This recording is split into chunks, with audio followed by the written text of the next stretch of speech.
नमस्कार। जय माता दी। बात करेंगे अब तीसरे नवरात्र की, माँ चंद्रघंटा के स्वरूप की।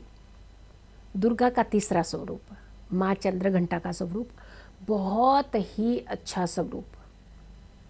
चंद्रघंटा के नाम से ही जैसे आप समझ रहे हैं कि घंटे के आकार का रूप।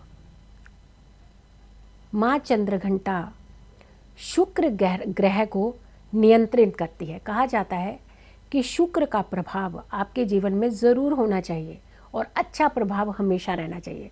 जिस पति पत्नी के बीच में कहा जाता है कि शुक्र विराजमान रहते हैं, उस पति पत्नी के बीच में प्यार की एक डोर हमेशा बनी रहती है।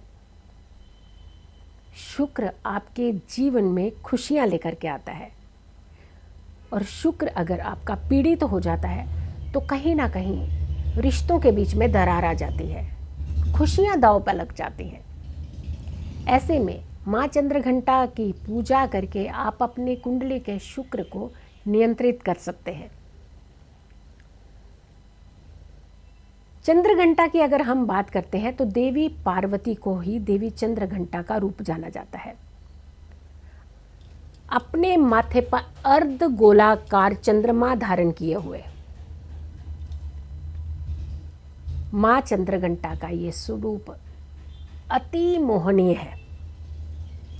सवारी की अगर हम बात करते हैं माँ चंद्रघंटा की सवारी की, तो बाघिन है माँ चंद्रघंटा की सवारी।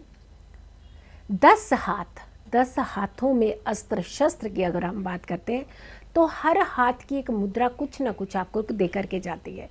कष्टों के निवारण, हर मुद्रा के अंदर कहीं ना कहीं एक कष्ट का निवारण है। 4 दाहिने हाथ की अगर हम बात करते हैं तो त्रिशूल, गदा, तलवार और कमंडल। और फिर 5वां हाथ जो दाहिनी साइड का है, 5वां हाथ, 5वें हाथ में वरण मुद्रा आपकी खुशियों के संकेत देती है। अब बाएं हाथ की ओर चलते हैं कि बाएं हाथ में 5 हाथों का क्या महत्व है।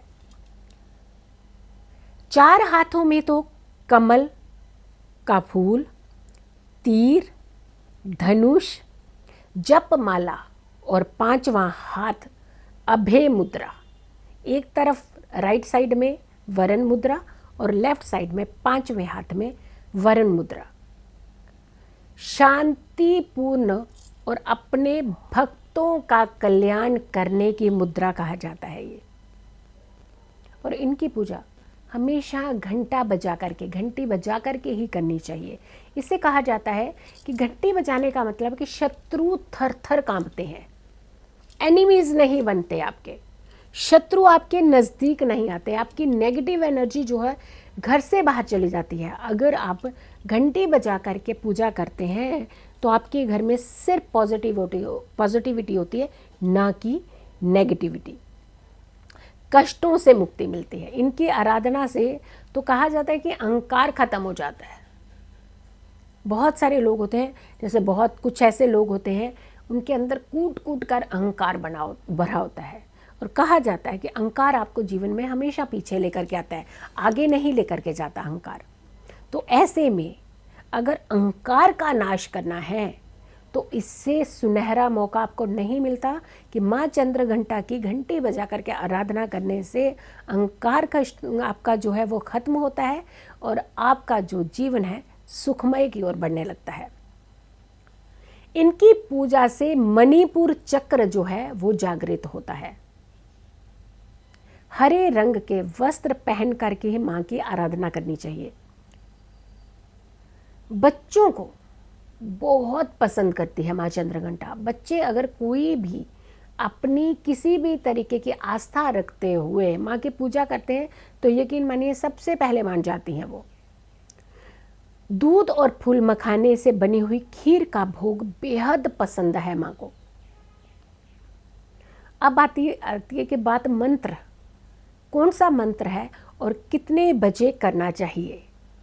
देखिए, समय का बहुत महत्व होता है हमारे जीवन में, और ख़ास करके कहता है कि सही मुहूर्त पर, सही समय पर अगर हम किसी भी चीज़ की नींव डालती हैं तो वो बुनियाद बहुत मजबूत रहती है।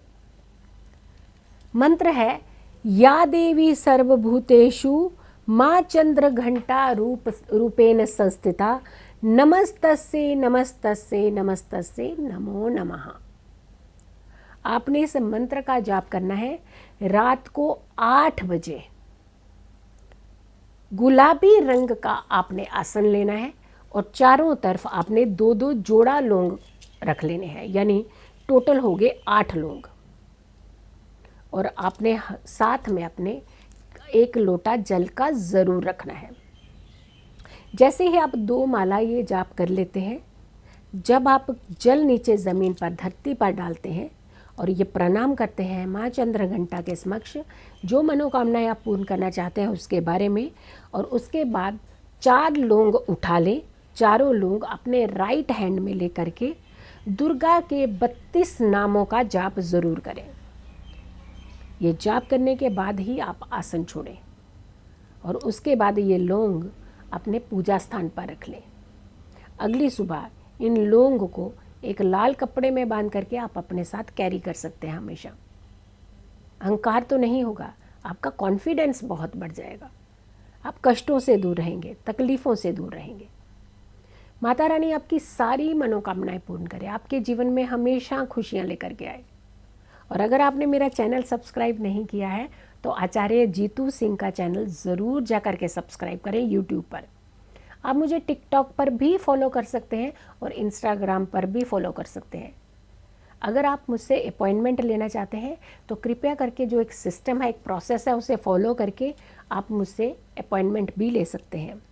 और अगर आपने अभी तक दुर्गा बीसा यंत्र अपने घर में स्थापित नहीं किया है तो ज़रूर करें, क्योंकि चैत्र नवरात्र से अच्छा मौका आपको नहीं मिलेगा। और जिस घर में दुर्गा बीसा यंत्र होता है उस घर में कष्ट नहीं होते, सुख ही सुख होता है। आप हमसे संपर्क कर सकते हैं, हमसे पूछ सकते हैं, इसकी जानकारी ले सकते हैं। जो नीचे नंबर दिए हैं, हमारे जितने भी स्टाफ मेंबर्स हैं आपको पूरी सहायता करेंगे, आपको कंप्लीट जानकारी देने में। नमस्कार।